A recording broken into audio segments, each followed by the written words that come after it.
আজি আপোনালোকক দেখুৱাবলৈ ওলাইছোঁ জেঠ মাহত ফুলা কপৌ ফুল। সঁচাকৈ জেঠ মাহত ফুলা। বলক চাই লওক আমাৰ বাগিচাত থকা কণমানি জেঠ মাহত ফুলা কপৌ ফুলপাহ। এইজোপা হ'ল আমাৰ আম আৰু আম গছজোপাতে দিছিলোঁ আমি কপৌ ফুল। আৰু বহাগত ঢেৰ কপৌ ফুলিছিল। এইবাৰ প্ৰায় 8পাহ নে 9পাহ কপৌ ফুল ফুলিছিল আৰু আটাইবোৰ ফুলি এতিয়া শেষ হ'ল। শেষত এইপাহ ৰৈছে।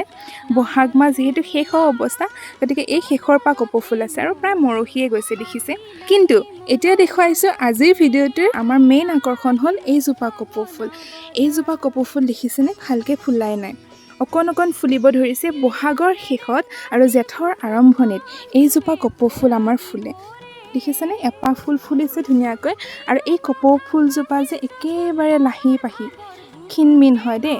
আৰু আমাৰ যিটো বহাগত ফুলে সেইটো অকণমান ভৰি থাকে, কপৌ ফুলপাহত ঢেৰ ফুল থাকে, ঠিক আছে। কিন্তু জেঠত ফুলা এইপাহ কপৌ ফুল একেবাৰে লাহি পাহি আৰু খোপাত গুজি ল'বলৈ যে ইমান মৰম লাগিব।